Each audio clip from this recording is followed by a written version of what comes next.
Hey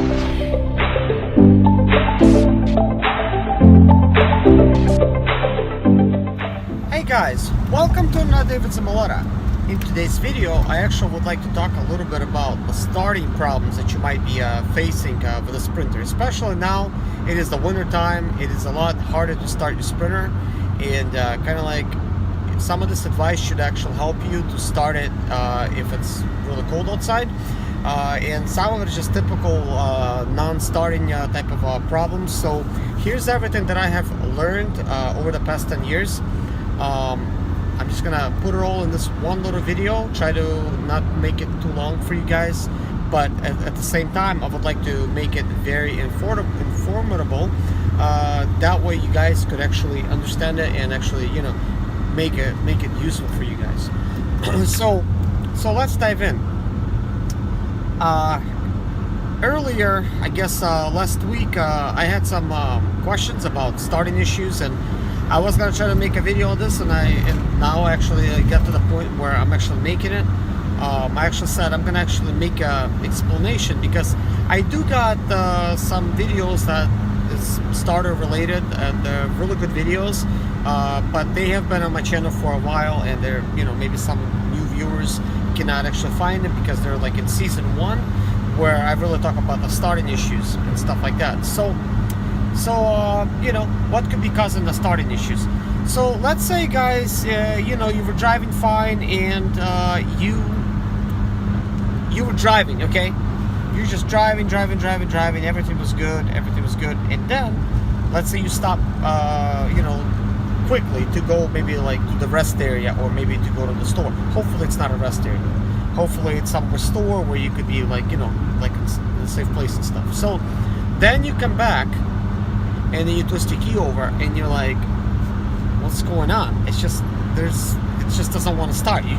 You're trying to start it up, but it's not really like starting it for you. And what happens, guys, is sometimes in those situations, this is called kind of like a warm start and a cold start. In a cold start, it's going to start up just fine. You just twist your key and start right up. In a hot start, after you've been running your engine for a while, it's just not going to start. Guys, this has to do with the crankshaft position sensor. I know, as weird as it is, that's what it is, guys. It's going to prevent you from starting your vehicle up, okay? So let's look at the next scenario. So now you actually decided to, and this is totally different situation. Let's say you got out of the store, you go to the parking lot, you try to go start up your sprinter, and it actually starts up, but it dies right away. It starts up, but it dies right away. And you're thinking, well, what's wrong? Why is it just keep dying?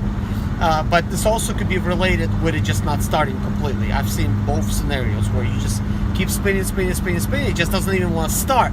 But I guess once it does start up, it just quits, okay? It just runs for like, I don't know, like 10 seconds, and it just might quit on you, okay?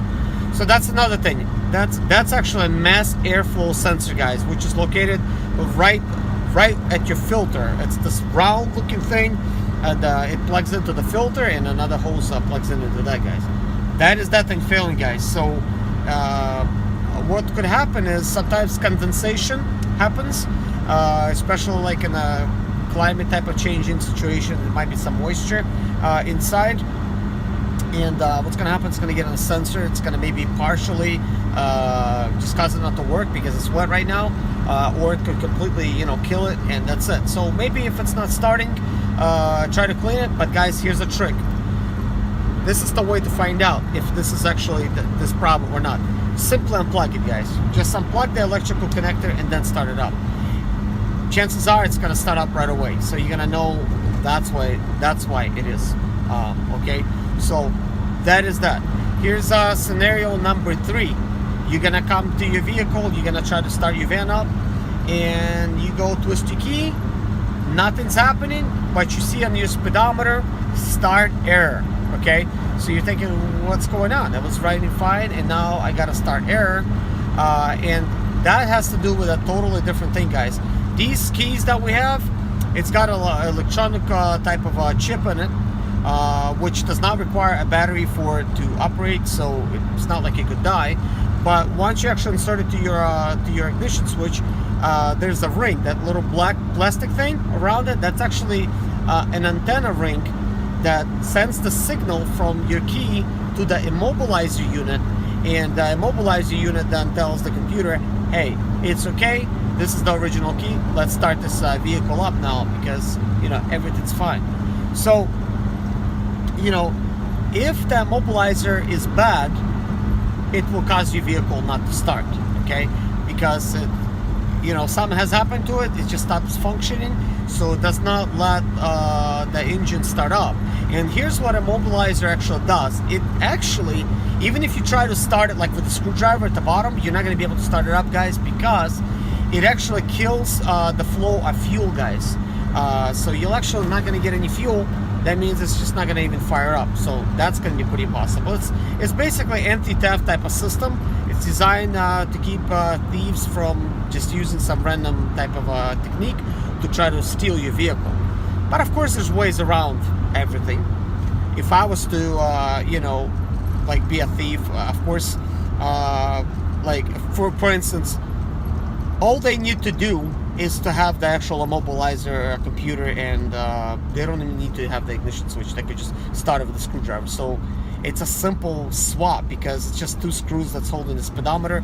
Pull that out, replace the immobilizer, pop another computer in there. You could even leave it hanging, and then boom, you start off with a different key. Of course, you'll have to have that key next to the you know, the antenna ring. You can just insert it, doesn't have to twist or anything, and then you could use the electronic portion to just twist it with a screwdriver, and you'll start the vehicle up. So yeah, not very good, I guess, for anti-theft type of system, because these things are widely available and you could just, you know, get it from a used one. But I don't know, I'm just saying, guys, why am I saying that? Not so that your sprinter could get stolen. That's what you could do is, if you have a part sprinter, guys, handy, you could remove the computer from that, the immobilizer, the ignition switch, the key, and have those things with you guys. And if you're gonna be faced with a situation where your sprinter is gonna have a start error, pop that computer in there, pop that immobilizer, go ahead and replace the ignition switch. If you cannot get to the ignition switch, it's okay. You could just insert the regular key inside of that key fob. Don't plug in the electronic ignition switch. Just use a screwdriver to you know, twist it on, and of course you'll be out of the bind. You can just keep going. So another time this happens, this problem, it's not due to immobilizer, guys. It actually has to do with the actual electronic tumbler. What happens, guys, is the electronic tumbler has a lot of plastic parts inside. There's like 3 of them. They come all together and stuff, and once you twist your key, you know, they all align a certain way, and then the actual plastic portion spins the plastic ignition switch, you know, to make your vehicle turn on. But if those plastic pieces inside of the key tumbler, they get misaligned, you know, somehow, or damaged due to just normal wear and tear, because these sprinters have a lot of miles on them, and there's a lot of starts and you know, and you know, turn it on, turn it off your vehicle all the time. It's going to cause a lot of wear and tear, of course, and it's going to wear out your ignition switch, I guess. I call it a tumbler, unless it's an electronic ignition switch. So it's going to wear it out, and it's just not going to work anymore. So a solution to that, again, here's the easy way to test it. Of course, remove the bottom portion of your steering wheel. You might need to, well, you'll need to disconnect your battery, of course, because you're going to be really removing a lot of stuff. And even if with the stop drop down like it is, disconnect the ignition switch from the actual tumbler, and then reconnect everything like it's supposed to, except that little tumbler piece, the actual round portion. Just remove it from inside. And what you're gonna need to do is, I guess, once you connect everything back with the ground, everything, even though everything's hanging, just make sure things are the way they're supposed to be, like as they were, like with all the wires and everything. And then, so what you're gonna need to do, guys, is just have that little electrical piece hanging, the electronic ignition switch, and just use some kind of like a flathead screwdriver to try to start your vehicle up once you reconnected everything. But make sure your key is inserted into the electronic tumbler. Put something, I would just maybe like wrinkle up a lot of like paper or whatever, like a little portion, or like napkins, stuff it inside of the tumbler so you can still pull it out, before you actually insert the key, because guys, those plastic pieces, they're in there, but they're very easy to fall out. So don't make the mistake like I did, where I didn't do that. Of course, I didn't expect that to happen, and then the plastic pieces came out. Good thing I know how to put them back together, which was my first time as well. I put it together the right way, but maybe you're not going to be able to be so lucky, because it is a little bit confusing, those little things. So I guess that's that other problem. So if the vehicle starts up, then you know you're good to go. It's just your electronic tumbler, guys, because it's just not working correctly. So just get one of those things and you're gonna be good. But the only problem with that, guys, is that you're gonna go to the dealer gonna say, you're gonna, sometimes they lie to you and they say you're gonna need a new key, a new electronic ignition switch, a new immobilizer, and a new computer. Sometimes they say, okay, you need a new immobilizer, you need a new key, and of course the tumbler. But they also tell you that the immobilizer needs to be programmed, the key needs to be programmed, and the computer needs to be programmed. And that little repair could cost you guys anywhere from $400 to $800 to as much as $2,500, guys. I've seen it all over the place. I really did, because I've read a lot of forums, and some people actually tell me on my channel that spent $2,500 for stupid stuff like that. So anyways, that is that. And then here's another, guys. Now this is a very typical situation why your vehicle will not start. So you go try to start your vehicle up and it's nothing's happening. Sometimes you might hear you know. Of course, some of you guys are going, okay, that's a dead battery. And you're right, your battery is just dead. There's not enough juice in it, so nothing's going to be happening. Your speedometer going to flicker and stuff like that. So you know, okay, that's what's going on. Okay, so the next situation is you're gonna go try to start up your vehicle, guys, but what actually happened is your parking shifter moved a little bit kind of like out of place. It's not completely parked, but somehow it like moved. So you know, it's not gonna start, like it's not gonna do nothing. So try to put your shifter and go ahead and, like, you know, push it in all the way, or maybe even shift it like one time, just, you know, put it in there and then try to start it up. Sometimes that works, you know, it go ahead and kind of like resets things, and it's gonna start back up. It's a safety thing, guys, because I mean, you don't want to start your vehicle in reverse, right, or like in drive, so your vehicle starts moving. So it's a safety feature, so it causes your vehicle not to start. I know, as annoying as it might sound, I mean, it detects a slight little movement. It might not even be out of gear.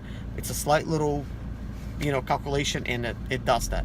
So another situation, guys, where again, this is another typical situation. So you go try to start your vehicle up, and nothing's really happening, but like you could see your speedometer's fine, you know, the lights is coming on, like everything's good. It seems like your battery's good, so possibly your battery's not dead. Maybe you even checked it and you're like, okay, the battery is good. And for this example, I want the battery to be good, because you go to try to start it and nothing's really happening. But listen very closely. You're gonna hear this little click. You're gonna hear the click. You turn it and you hear click. You turn it, you hear click. Okay. So what this means, guys, is the starter solenoid it's going bad. Maybe it's a little hot and it needs to cool down. I've heard guys say sometimes pour some cold water on it and it's gonna start up. Maybe, I never tried it. Sometimes in a situation where this happened, I climbed underneath the vehicle, guys, and I actually touch the two connectors with a screwdriver, make sure it's got a nice rubber handle to where you don't get zapped. Yeah, I'm actually here at my destination. I don't have to deliver just yet, but I do want to explain all of these things to you guys.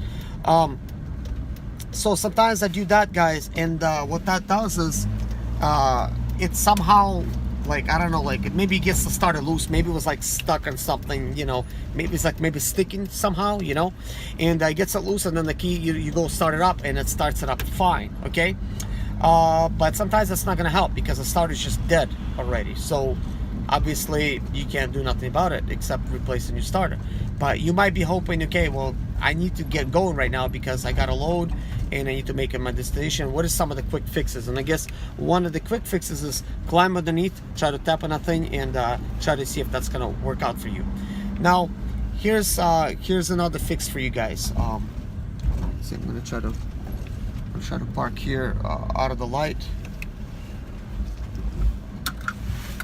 and I'm gonna go in just a little bit to try to basically you know, turn in my load. But anyways, guys, sometimes when you're hearing the click, okay, just hear that little click, click. If you do it like 7 times, like on, and just click, click, sometimes it starts up, guys. I'm telling you, I've been this lucky before, many times. So if you hear that little click, just keep doing it, keep doing it. I mean, if you do it 20 times, chances are it's not going to be starting. So what could be wrong?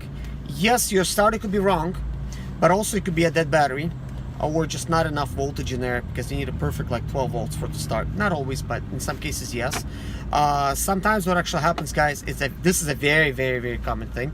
The short little cable, that goes from the firewall to the negative terminal, that thing needs to be replaced. I know it looks silly because it looks like there's nothing wrong with it, but you'll replace that cable and all of a sudden it works good. So what actually happens, guys, somehow there's not enough ground to the engine. So what I actually done, guys, to actually prevent this from happening is I took you know, I had like a 1500 watt like power inverter. I wasn't using it. I went ahead and took the black cable, guys, and I removed the firewall type of bolt. I stuck that cable in there, tied it up. I want to make sure that I'm not blocking any trucks. I think I'm fine for now, but I plugged it in there, guys, and then what I did is I actually took that wire and I connected to the engine on the portion that actually holds like part of the fuel rail type of bracket, like not a fuel rail, I guess it's kind of like in there. But in order to remove the fuel filter on a 2004 to 2006, you need to kind of loosen those 2 bolts. And that's the bolts I'm talking about, right in aluminum. And yes, aluminum conducts electricity. That's the way the old electrical, you know, house circuits was. It is not a safe way to do it. That's why a lot of them burn down. But you know, add yourself a second ground. Chances are you're going to improve the starting type of situation, guys. I used to have those problems. I added it, and the problems is gone. Here's something that I did like one time. I came to a parts store, out of all places, just to a parts store, and I came out and I tried to start my vehicle up. It's not starting up. I already had an extra starter, so immediately I went underneath, I replaced the starter, I go start it up, and it's like nothing. All I'm hearing is like a bunch of clicks. So I knew it was like well, like not immediately, but I knew it had something to do with like not enough ground, you know, and stuff. So, you know, I thought of the little thing, and it saved me. I still kept that new starter on there, and it worked for like a long time. So there is another, I guess, starting one that I'm thinking of. Just give me a second. I'm gonna record. Well, actually, I can't think of it, so I probably already mentioned it in this video, unless I forgot about it completely. But I think we're pretty good for now.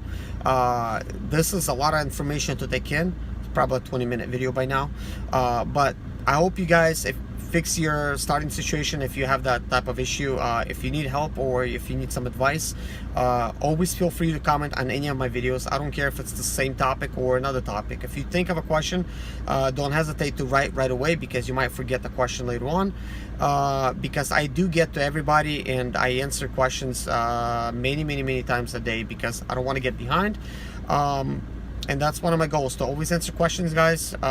So leave them, and don't worry, I'm gonna answer them that same day, most likely, because I answer questions many times a day. If I don't do that, then it means I got like really busy. I'll still get to you that same day. It's just not gonna be immediate. So another thing, guys, of course, my email is zimaleta@gmail.com. If you do write me an email, write a comment saying, hey, I wrote you an email and you're not responding, because, guys, I hardly check my email. It's used for my business, because I do have a business, which is Zimaleta LLC. So sometimes I might not get to the email unless it's something I know, like I'm already digging around there and I find it. So don't take like any offense that I haven't answered your email, just because I probably don't even know you sent me one. So if you do send me one and I'm not responding, just ask me if I've seen your email, and then of course I'm gonna look for it and reply to your email. But the best place to ask me any questions, just ask on the channel, guys. It is the quickest way to answer questions, guys.